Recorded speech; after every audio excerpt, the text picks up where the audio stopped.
Hey, warrior! There's a quiet, invisible line inside every person, the line that separates who you truly are from what the world tries to make you. Most of us cross it and don't even know we're doing it. They bend, they shrink, they pack themselves in order to be accepted, liked, or approved of. It starts small. You let someone cut you off and laugh about it. You co-sign something you don't agree with, just so you don't rock the boat. You tell them it's okay when it's not okay because you don't want to be a bother.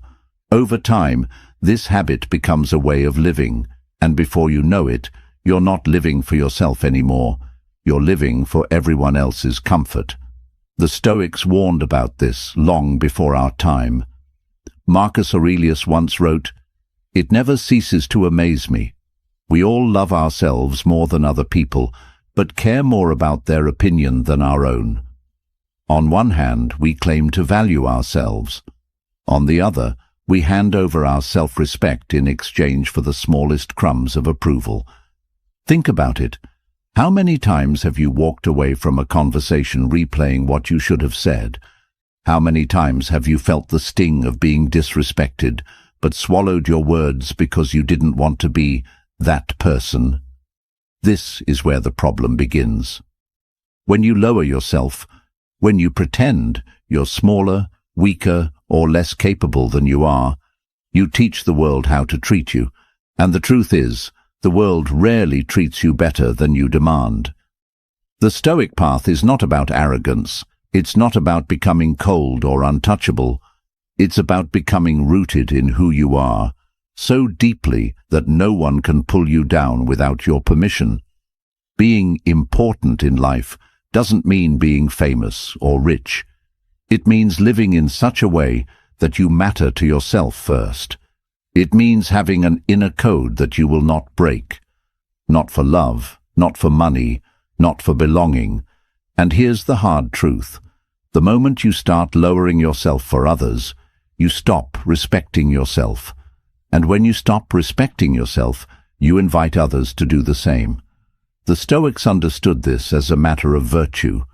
Epictetus taught that you should never trade your integrity for anything that doesn't truly matter. If something costs you your self-respect, it's too expensive, no matter what it promises in return. So, in this video, we're going to explore 5 Stoic lessons that will help you never lower yourself again. These aren't vague, motivational phrases. They're practical, clear, and deeply human truths that you can use in your own life starting now. You'll learn how to hold your ground without being aggressive, how to value your own voice without needing constant validation, and how to become a person who commands quiet respect. The beauty of Stoicism is that it doesn't just tell you what to do, it teaches you why it matters. Because when you understand the philosophy, you realize this isn't about winning in social situations. It's about protecting the most important relationship you will ever have, the one with yourself. I want you to imagine just for a moment a version of yourself who never needs to explain their worth. Someone who doesn't shrink when challenged. Someone who can be silent when needed, speak when necessary, and walk away when respect is no longer on the table. That version of you is not a fantasy. It's a skill you can build, but only if you stop lowering yourself and start living according to a code that no one else can rewrite. By the end of this video, you'll have 5 clear lessons from Stoicism that can anchor you in strength, dignity, and inner importance. These lessons aren't about impressing others, they're about commanding respect by never betraying yourself. And remember, the respect you give yourself sets the price the world has to pay to deal with you. So before we begin, I want you to commit to something, not to me, but to yourself. Commit that from this day forward, you will no longer make yourself small for people who would never grow for you. If you're ready, stay with me until the very end. Don't skip a single part, because each lesson builds on the one before it. And if this message already feels like something you needed to hear, then like this video, leave a comment, share it with someone who's been giving away their self-respect, and subscribe to the channel so we can walk this path together. If you're with me, leave a comment saying, "I am claiming my worth today." Number 1. Stop explaining yourself to everyone. One of the quickest ways people lower themselves without even realizing it is by over-explaining their actions, their decisions, and even their dreams. It might sound polite or like you're just trying to be understood, but here's the truth. When you constantly justify yourself, you're giving away your power. The Stoic philosopher Epictetus taught that, "If you wish to be a writer, write." He didn't say, "If you wish to be a writer, explain to everyone why you're writing so they approve of you." The Stoics understood that our actions should speak for themselves. The more you explain yourself, the more you invite people to poke holes in your reasoning, to challenge your motives, and to plant seeds of doubt in your mind. Over-explaining is often rooted in insecurity, the subtle belief that your choices aren't valid until someone else agrees with them. It's lowering yourself to the point where you're seeking permission to be who you are. But when you do this, you're handing over your authority. You're telling the world, "I don't fully trust my own judgment unless you validate it." Here's the uncomfortable truth. Not everyone will agree with your decisions. Not everyone will understand them. And that's okay. You don't owe your life to their understanding. If someone doesn't like what you're doing, that's their emotional work to process, not yours to fix. Think about how much time and energy you waste trying to justify your path to people who aren't even walking it with you. You explain why you left a job, why you ended a relationship, why you're changing your lifestyle, why you're pursuing something new. And yet, half the time, the people you're explaining yourself to wouldn't even be there if you fell. Stoicism teaches that peace comes from focusing on what's within your control, and other people's opinions are not within your control. Every moment you spend trying to make someone understand you is a moment you've taken away from actually living your truth. When you stop over-explaining, you're making a statement. "I trust myself enough to move forward without your approval." That's a powerful form of self-respect, and it doesn't require arrogance, just clarity. You don't have to be rude. You don't have to push people away.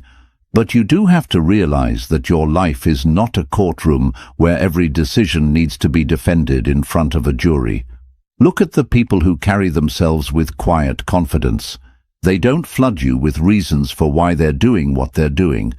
They simply act. And because they act without explaining, people naturally take them more seriously. It's important to understand that over-explaining isn't just about talking, it's about lowering your position. Imagine you're in a meeting and you present an idea. If you immediately follow it up with a dozen justifications, it communicates that you're unsure. But if you present it simply and leave it at that, you project certainty. Here's where Stoicism makes it simple. Know your values. Make your choices based on those values. Let your actions speak louder than your explanations. When you're grounded in what matters to you, you don't feel the need to broadcast a defense for every choice. People might still judge, but their judgment will bounce off a stronger version of you. The next time you feel that urge to explain yourself to someone who doesn't need an explanation, stop. Ask yourself, is this person's understanding necessary for me to move forward? If the answer is no, then your silence will be more powerful than any explanation you could give. Seneca once said, "Associate with people who are likely to improve you." Notice that he didn't say, "Associate with people who always understand you." Not everyone will get you, and they don't have to. What matters is that you get you. The person who constantly needs to explain themselves is a person who has handed over their sense of worth to others. The person who simply acts with conviction is someone who is already important. Not because people say so, but because they've stopped living for outside approval. If you want to never lower yourself again, start here. Cut down your explanations. Speak when it's necessary. Stand by your decisions without needing an audience to cheer you on. Your life will instantly feel lighter, and your presence will feel stronger. Remember, important people don't talk about being important. They live in a way that makes it undeniable. Now, take a moment and type this below if you're ready to trust yourself more. I no longer explain my worth. Number 2, never compete for someone's attention. One of the most damaging ways we lower ourselves is by chasing after people who don't value our presence. This could be in friendships, relationships, or even professional spaces. We find ourselves working overtime, not for our goals, but just to get noticed, just to be chosen, just to feel like we matter to someone. The painful truth. When you compete for someone's attention, you are silently telling them that their approval is worth more than your dignity, and once you set that tone, they will believe it. The Stoics had a sharp perspective on this. Marcus Aurelius wrote, "The soul becomes dyed with the color of its thoughts. If your thoughts are constantly wrapped around, how can I get them to notice me? How can I prove my value to them? Your actions will reflect desperation, and desperation is the fastest way to be seen as less valuable." Here's the thing, genuine respect and connection cannot be forced. If someone sees your worth, they will act accordingly without you having to jump through hoops. If they don't, your effort will never be enough, because they're not looking at you through the lens of your true value. When you chase attention, you're placing yourself in a mental auction where your worth is up for bidding. You're giving someone else the power to decide if you win or lose, and that's dangerous. The Stoics would say that you are allowing what is outside your control to dictate your inner peace. And here's the trap. Sometimes you do get their attention for a moment.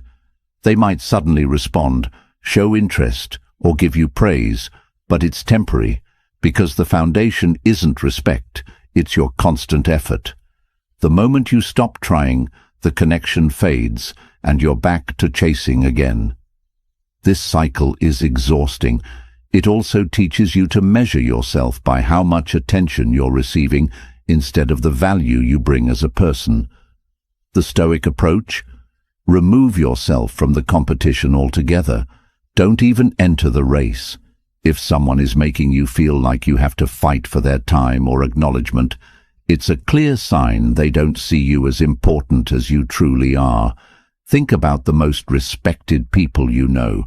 They don't sit around wondering how to make others notice them.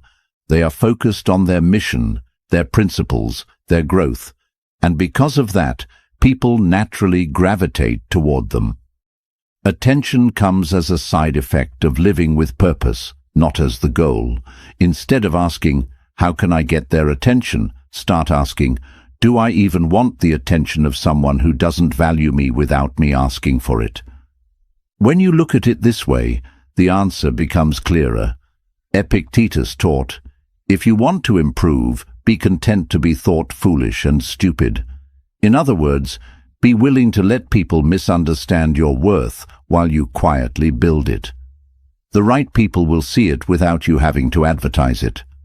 This doesn't mean you become cold or distant.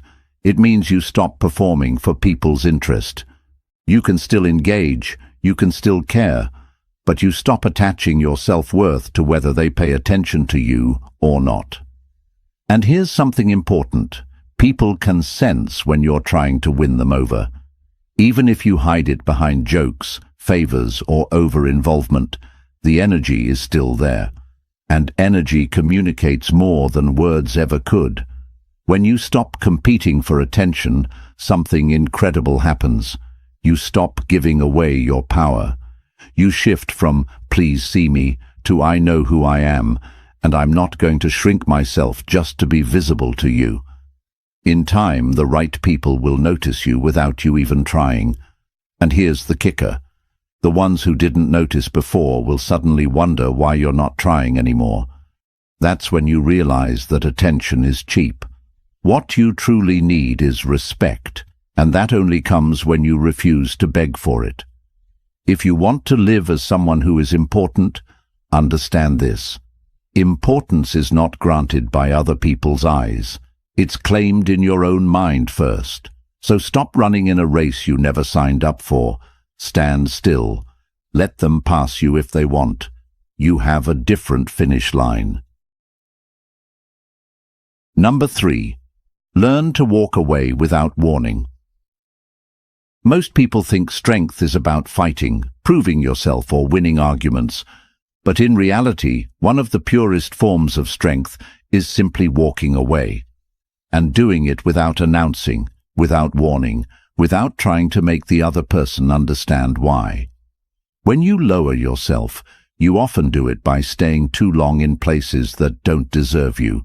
You stay because you hope they'll change. You stay because you want them to finally see your worth. You stay because you don't want to look like you gave up. But here's the truth. Staying in situations that drain you is not loyalty, it's self-betrayal. The Stoics knew that sometimes the most courageous act is to let go. Seneca once wrote, "Associate with those who will make a better man of you. Welcome those whom you yourself can improve." The process is mutual, for men learn while they teach. Notice what he's saying. If the connection doesn't improve you, if it doesn't elevate your life or character, then it's not worth keeping. Walking away isn't about being cold. It's about protecting your mind, your dignity, and your future. Here's why without warning matters.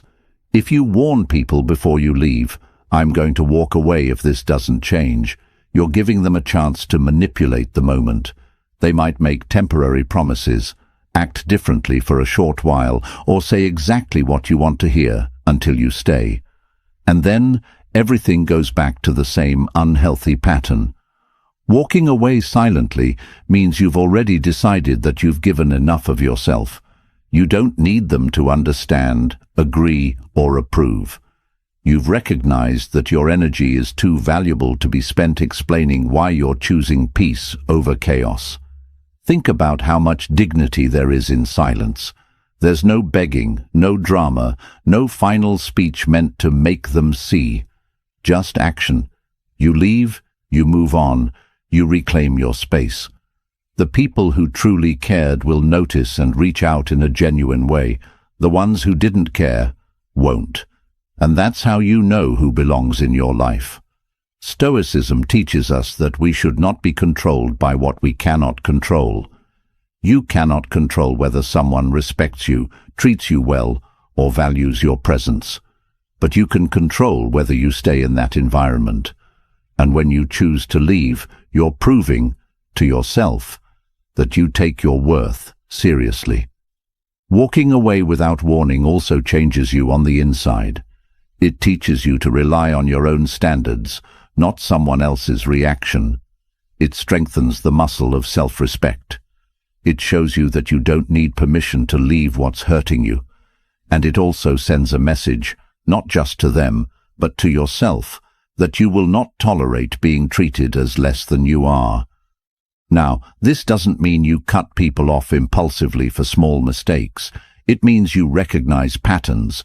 If someone repeatedly shows you they don't value you, believe them. And when you believe them, you act, without waiting for them to suddenly become someone they're not. This approach also works beyond relationships. It applies to jobs, social circles, and any environment that consistently diminishes you. You don't have to make a grand announcement on social media or write a detailed explanation. You simply step out of that space and into one where you are respected and valued. The beauty of this principle is that it creates a quiet kind of importance. People start to notice that you don't cling, you don't force your way into places, you don't beg for inclusion, and ironically, that makes them respect you more.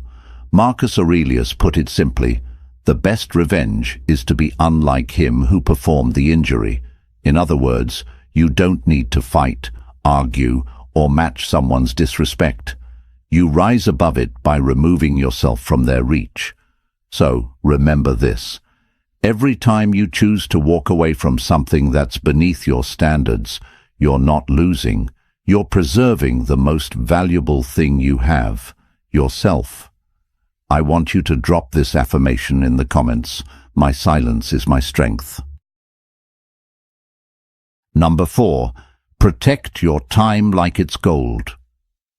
Lowering yourself isn't always about words or relationships. Sometimes it's about what you allow to consume your time.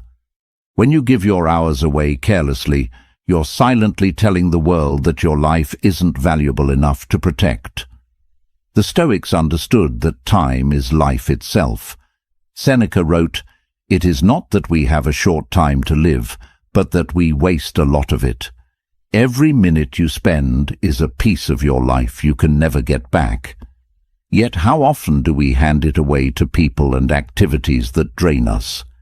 How often do we commit to things out of guilt, habit, or fear of disappointing others, only to regret it later? When you treat your time like it's endless, you invite others to treat it the same way. They'll call you at any hour, ask you for things they could do themselves, and expect you to be available on their terms. And if you always say yes, they'll never see the true value of your presence because you've made it too cheap. Protecting your time doesn't mean becoming selfish or unavailable. It means understanding that saying yes to one thing always means saying no to something else. And if you're not intentional, you might be saying no to your own growth, your own peace, and your own dreams. Stoicism teaches us to focus on what's within our control, and your time is one of the few things you can control. You decide where you place it, who you give it to, and what you create with it. When you use it wisely, it reflects your self-respect. Think about this. If someone gave you $86,400 and told you that you had to spend it all in one day, you'd be careful where it went. You wouldn't hand it to strangers or spend it on things you don't care about. Yet, every day, you're given 86,400 seconds, and most people spend it like it's nothing. When you don't value your time, you end up with regrets. You look back and realize you gave hours, days, even years to things that didn't serve you. The Stoics would say this is a kind of moral failure, not because you lived wrong, but because you lived without awareness. Protecting your time requires boundaries. You have to be comfortable saying no without feeling the need to justify it. You have to schedule time for yourself and treat it as seriously as you would a meeting with someone important, because you are someone important. This also means removing time wasters from your life, not just people, but habits.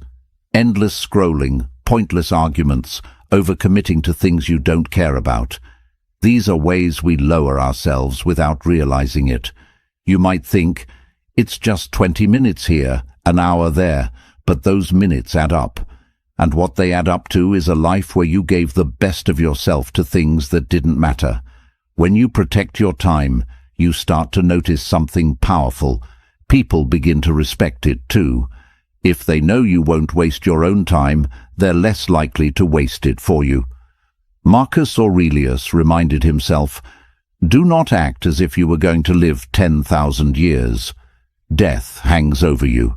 While you live, while it is in your power, be good."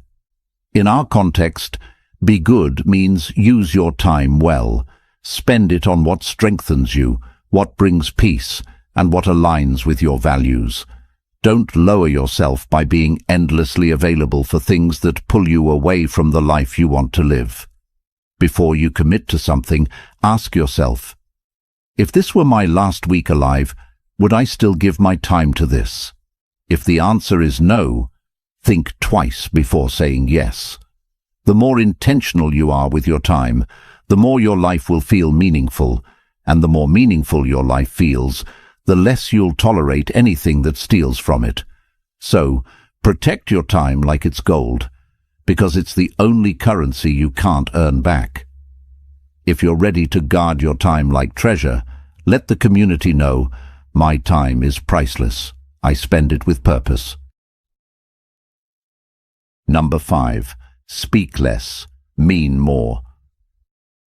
One of the most overlooked ways we lower ourselves is by talking too much, especially when we speak just to fill silence, prove our intelligence, or earn someone's approval. Words are powerful, but when they are scattered and constant, they lose their weight. The Stoics placed great value on restraint. Zeno of Citium, the founder of Stoicism, believed that speech should serve truth and purpose, not ego or impulse. And Epictetus taught, we have 2 ears and 1 mouth, so that we can listen twice as much as we speak. The more you talk, the more opportunities you give people to misunderstand you, twist your words, or judge you prematurely. But more importantly, the more you talk without intention, the more you risk cheapening your own voice. Think about the people you respect most. Often they aren't the ones who dominate every conversation. They are the ones who listen, observe, and then speak with precision. When they say something, you pay attention because they don't waste their words. When you speak less, your words naturally carry more authority. People start to notice that when you do speak, it's worth hearing. This creates a quiet form of importance, not because you're withholding for manipulation, but because you're intentional. Speaking less also gives you time to think. Many people damage their own respect by speaking in the heat of emotion, blurting out promises they can't keep, or revealing things they later regret. The Stoics believed in pausing between stimulus and response, in giving the mind space to filter out what's unnecessary before acting or speaking. And here's where this connects deeply to never lowering yourself again. When you speak without purpose, you're often trying to prove something.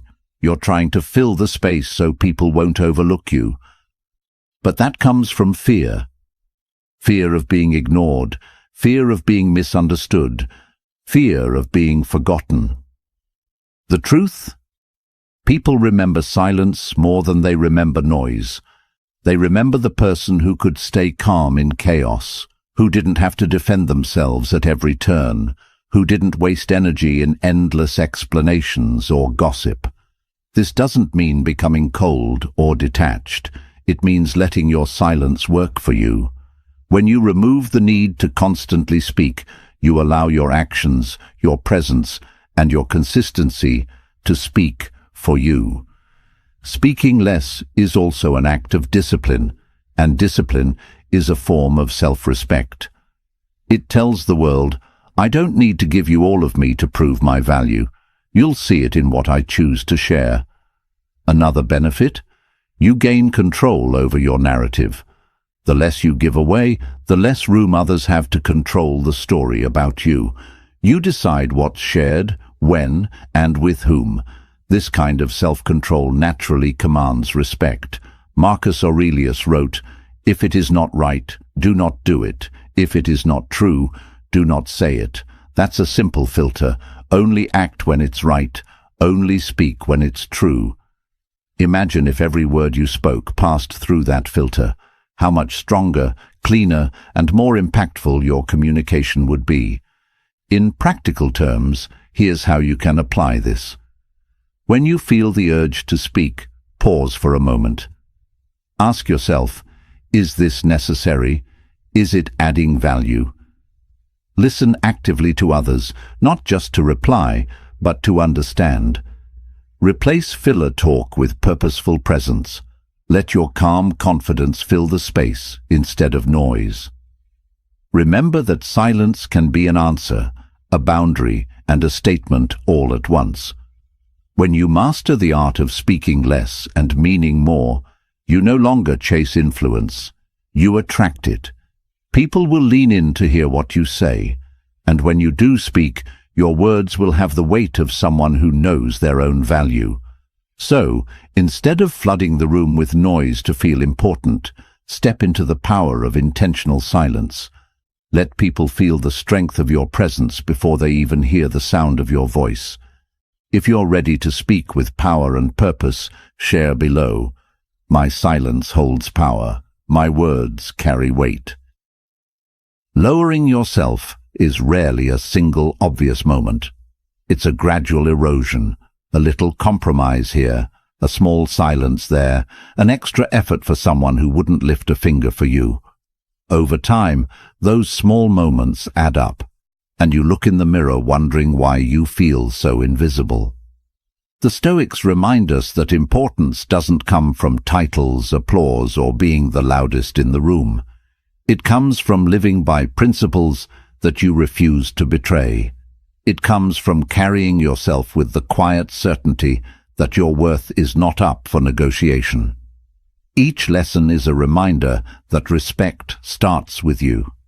If you want others to treat you as important, you must first decide that you are important, and then live in a way that proves it, without ever begging for it. Marcus Aurelius once said, "You have power over your mind, not outside events. Realize this, and you will find strength."